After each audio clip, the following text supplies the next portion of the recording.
Salut tout le monde, aujourd'hui on se retrouve pour une nouvelle vidéo qui sera un peu différente des vidéos que je fais d'habitude. En fait cette vidéo ce sera un peu comme un Draw My Life, sauf que comme je ne sais pas très bien dessiner, bah ça va être plutôt un raconte ma vie. Donc je ne vais pas vous montrer des dessins mais plutôt vous parler. Et pour vous montrer à quel point je ne sais pas dessiner, bah je vais vous montrer 3 dessins que j'ai déjà fait auparavant.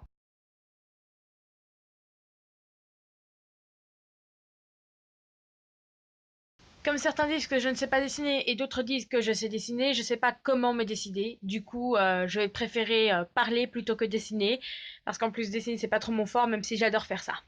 Alors pour commencer, je suis née le 28 octobre 2001 à l'hôpital d'Ixelles. Et ça s'est plutôt très mal passé parce que le jour de ma naissance, j'étais comme qui dirait un peu morte.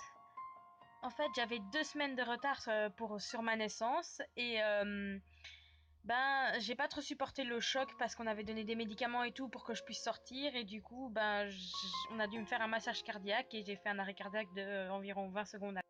Mais après ça, mon enfance s'est plutôt bien passée, aucun problème de santé, malgré le fait que j'étais assez turbulente. Plus je grandissais, plus voilà, je devenais vraiment active et ça inquiétait un peu les professeurs et mes parents. Et genre vers mes 10 ans, je crois, je suis plus trop sûre, on a été à l'hôpital pour me faire des examens et on a défini que j'avais un TDAH. Pour ceux qui ne savent pas ce que veut dire TDAH, c'est trouble du déficit de l'attention avec hyperactivité. Ça veut dire que j'ai des difficultés à me concentrer et que je suis hyperactive. Donc voilà, c'est un peu bref comme explication, mais c'est carrément une sale maladie qu'on a toute sa vie. Ça diminue avec le temps, mais on l'a toute sa life. Des fois, il faut prendre des médicaments, mais moi, j'ai pas supporté les médicaments. Le médoc que je prenais, c'était de la rilatine. Et d'ailleurs, je voudrais vous prévenir, si vous en prenez, arrêtez tout de suite, parce qu'en fait, la rilatine, c'est vraiment néfaste. C'est de la drogue légale. On appelle ça de la kiddie coke, de la coke pour enfants, en gros. Et ok, ça a le début pendant 5 ans environ, ça a l'air de vachement être efficace et tout, mais après, il y a des effets secondaires et moi, ça m'a carrément, voilà, ça me donnait des maux de ventre, des nausées, des maux de tête. J'étais fatiguée tout le temps, genre ça me niquait ma life et tout. Il y avait carrément des gosses qui, eux, avaient absolument aucune personnalité en prenant ces médocs. Et du coup, si vous en prenez, s'il vous plaît, arrêtez avant que ça carrément, bah, je sais plus parler, avant que ça vous nique la life. Et comme je vous l'ai dit, en grandissant, ben ça m'arrangeait pas du tout parce que je devenais de plus en plus hyperactive. Et en primaire, ben je me faisais un petit peu harceler pendant toutes mes 6 années de primaire. Et ça s'est pas arrangé en secondaire parce que vous savez, les enfants à partir de 12 ans, ça devient vraiment cruel. Et c'est là que ma vie a vraiment pris un sale tournant que j'ai pas du tout aimé. Alors dites-vous que pour ma première et ma deuxième secondaire, j'ai fait carrément 3 écoles différentes, voilà, pour vous prévenir. Dans la première, ça s'est vraiment mal passé, j'ai été vraiment maltraitée, harcelée. Je me suis carrément fait agresser par des garçons de ma classe. D'ailleurs, ça m'a vraiment choquée. Il y a des trucs qui me plaisent plus du tout. Genre, j'ai vraiment peur par rapport à tout ce qui est, voilà, frapper et tout le reste. Du coup, voilà, après mon agression, j'étais plus du tout pareil et on m'a décidé de me changer d'école, mais là-bas, ça allait pas du tout non plus. C'était une école spécialisée et du coup, j'ai raté mes examens à cause de ça. Et du coup, j'ai dû doubler ma première seconde. Pour faire ma rentrée, j'ai quitté l'école spécialisée et je suis allée dans une autre école dans laquelle il y avait des garçons avec qui j'étais en primaire quand j'étais petite, qui étaient à peu près mes seuls amis presque. Et là-bas, c'était vraiment horrible. Genre, la première année, j'étais harcelée tout court.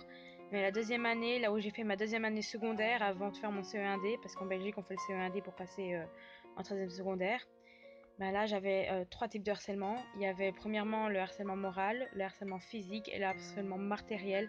Et je peux vous dire que j'en ai vraiment bavé, mais bavé pendant ça. J'ai presque été jusqu'au bord du suicide et de la dépression, mais ça, je vais pas vous commencer à vous en parler parce que c'est à peu près quelque chose dont j'ai pas envie de vous parler. Et quand j'ai terminé mon CE1D, j'ai doublé parce que vraiment, j'allais vraiment pas bien dans ma tête et dans mon cœur.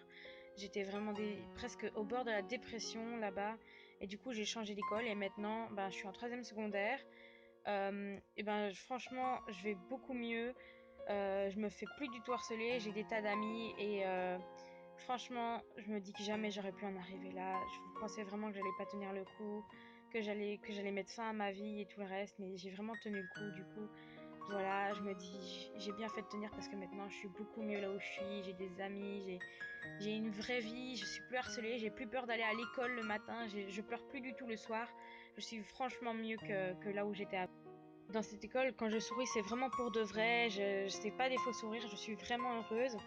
Et du coup, voilà, c'est pour vous dire que si jamais vous vous faites harceler, si vous avez une agression, si vous êtes en dépression, n'hésitez pas à m'en parler. Dites-le dans les commentaires ou alors contactez-moi dans l'adresse mail. Ça me fera vraiment plaisir et en prime, voilà, comme ça je me dirais que je peux enfin aider des gens par rapport à ce que j'ai vécu, parce qu'ils ont vécu des choses. Si vous le vivez actuellement, franchement, battez-vous, parce qu'un jour vous allez plus en baver, vous allez vivre normalement. Et aussi parlez-en autour de vous, parce que rester dans le noir, ne pas en parler, ça va vraiment rien changer. Du coup, franchement, si vous avez du harcèlement, une pression ou je sais pas quoi d'autre, franchement, faut vraiment en parler aux gens, parce que sinon vous allez pas tenir le coup. Donc voilà, c'est la fin de la vidéo. C'était un petit peu un Draw My Life différent vu que là je parlais de ma vie et je la dessinais pas. Si le concept vous a plu, n'hésitez pas à laisser un like, n'hésitez pas à partager la vidéo ou autre. Et on se retrouvera pour la prochaine vidéo.